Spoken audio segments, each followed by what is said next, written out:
Today is November 4, 2024. The title of this message is How to Be in This World at This Time. My name is Carol, and I am just delighted to be here with all of you today.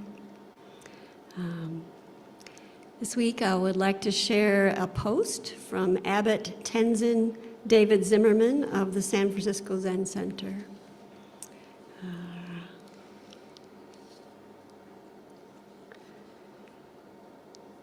This post came out on, and I would like to credit John Vollmer for bringing this to my attention. It's quite lovely. It came out on November 13th. And the introduction to it said something like, seems like the whole country is going through a whirlwind of responses to the recent presidential election. Some people are feeling disappointment, grief, dismay, anger. Others are feeling hope and determination. And the question comes to how to respond to all this with clarity and skillfulness. So the post begins like this. Over the last several days, as election results have become known, we have witnessed a continuous stream of reactions and commentary, both celebratory and despairing, about what it all means, including the implications for us, for our loved ones, our country, and for the world. Questions naturally arise about how did we get here and what now? Tenzin says, while it's tempting to add my own opinions, my initial impulse has been to pause, to find refuge in silence and stillness, and allow the direct experience of what is to simply be acknowledged without judgment. This helps me quiet the reactive mind and reconnect to a more fundamental truth, one that is beyond words, emotions, and any attempt to make sense of things. And yet, many who are distressed by the election results have asked me to speak as a spiritual leader in our Sangha. While I have no desire to prescribe how you should feel, think, or act, I offer this brief Dharma reflection in hopes it might encourage you in your practice, regardless of your feelings about the election outcome. According to Buddhist teachings on impermanence and emptiness, you and I and all phenomena are interrelated and interdependently co-arisen. Myriad causes and conditions throughout all of time and space have come together to give rise to this particular moment and situation. Everything is constantly changing. Nothing remains stable or fixed from one moment to the next. The source and unfolding of this is unfathomable, and little is actually within our control except how we choose to relate to our experience. Denying or resisting these truths only creates suffering. How each of us views and responds to this moment depends on the beliefs, values, preferences, and perceptions we hold to be true and fundamental, as well as our particular intersectionality, karmic conditioning, and life experiences. The Dharma teaches the importance of striving to understand and be accountable to our views, ethics, and actions, and the ripples of impact they inevitably have.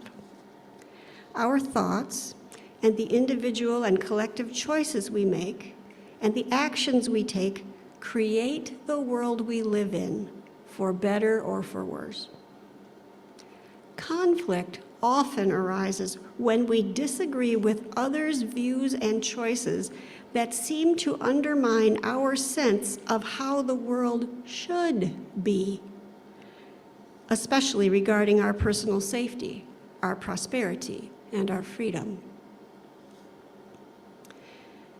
Dharma practice also requires of us a willingness to hold our views and preferences with a certain amount of spaciousness, to allow them to be exposed and transformed and let go to make room for new understandings, new possibilities, new beginnings. Whenever there's an array of opinions about a particular situation, whether declaring it good or bad, beneficial or harmful, I am reminded of Suzuki Roshi's teaching, not always so. This is where genuine inquiry, open conversation, and meaningful change can begin. Shortly after the 2016 election, the San Francisco Zen Center's leadership shared Suzuki Roshi's words that feel equally relevant today. This is the quote from Suzuki Roshi. "So even if the sun were to rise from the west, the bodhisattva, the follower, has only one way." It's the end of the quote. What is the way, Tenzin asks? It is the way of liberation, of waking up to reality, to our true nature, and doing our best to live from a place of love, integrity, mutual regard, and harmony for the benefit of all beings. Whether they find themselves navigating times of prosperity or times of darkness, a bodhisattva, a follower of the way, their principal aspiration and activity to free all beings from suffering does not waver. Even if the world turns upside down and inside out, the bodhisattva vows to engage all circumstances and beings, including those who may wish us harm, with as much compassion, skill, and equanimity as they can muster, fortified by their vows to follow the virtues, to practice the virtues of generosity, ethics, patience, diligent effort, concentration, stillness, and wisdom. This does not mean we should not act to address harm or to improve conditions so that all may flourish. It is essential that we do so. Many of us are deeply concerned about the impact the election results will have on those who already experience marginalization and mistreatment in our society, including women, people of color, the LGBTQ community, and immigrants.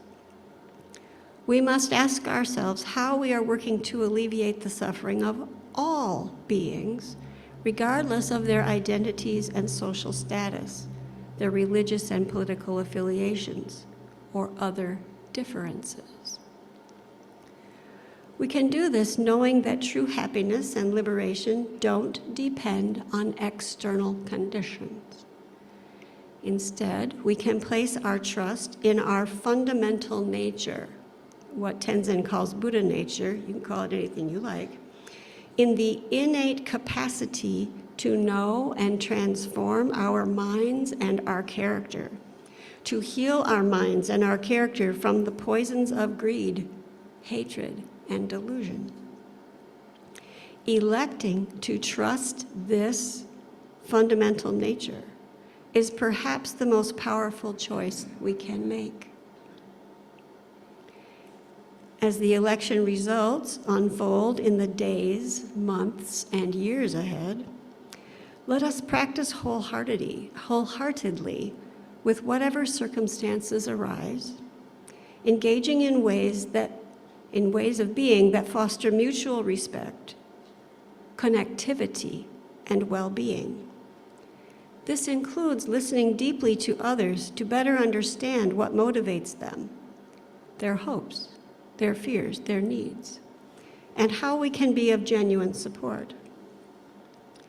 May we also remember to devote time to stillness meditation, to mindfulness, and to self-care. Finally, may we act at all times with kindness and a deep recognition of our shared being. He says, I am deeply grateful for practice, to practice all these things he spoke about, and that there is no end to practice. Yes, definitely. Okay.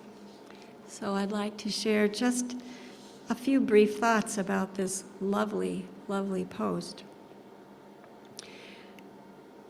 The first point that I thought was really relevant is the point to pause. When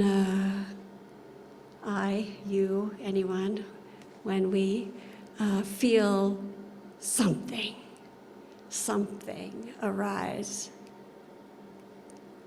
especially something that we might react to, that if we can realize that's happening and just pause. Can we pause before reacting? Can we catch ourselves in the middle of reacting and pause? Can we catch ourselves at some point and pause?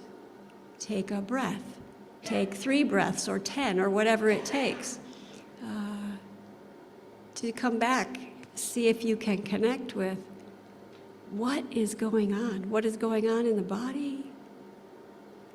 First, right? Just take a pause. A pause is so important. Another point I thought that was so important was when he said there was little that is actually in our control except how we choose to relate to our experience, how we respond to what's going on outside of us and inside of us. That we can control. He's suggesting that might be the only thing that we can control. And I would suggest that if we do that wisely, it's going to have a more beneficial impact around us if we take that in. The next point I thought was important was when he said that conflict arises regarding views that are at odds with should. The world should be this way, it shouldn't be that way. Oh, there's suffering right there. If you hear the word should in your head or it comes out of your mouth, you are suffering. Many years ago, I abandoned the word should.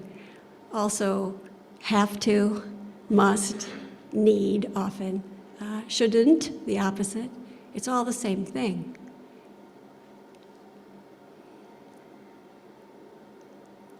What is may not be what's best, but it is what is. And wrestling with the should is expending energy that isn't actually going to help. And it's harming your own self as well as whatever's going on around. Another point I thought was lovely was not always so. My teacher, Thich Nhat Hanh, he asked it a little differently. He says, am I sure? He might say, are you sure? Are you sure? Am I sure? And other traditions say, is that true? Is that really true? One of the things that I like to look at right now, if I'm looking at someone that I consider to be a difficult person, is just, okay, that might be true. Maybe that's true. But is there more to this person than just that? It's not, it could be a little true, but not all the way true. So just, are you sure? Maybe not always so. I thought the list of virtues was beautiful. To use these virtues with all circumstances and all beings, including those who wish to harm us, which I agree is very difficult. But to practice generosity, ethical speech and behavior, patience, to be diligent in our effort to keep going. And that part about bringing stillness, to pause and bring stillness into our life. Because if we can pause and bring stillness into our life, the next virtue can arise, and that one is wisdom. So there's a lot more in this, but I think that's probably where I'm going to end today. If we can pause,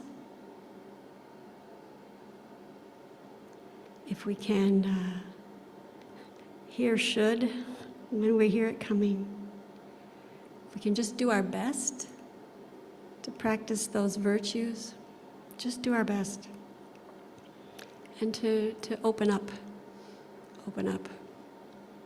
offer a little more space. When things feel tight, a little more space is a whole lot. Very useful, very useful. So I thank you all. We'll end there.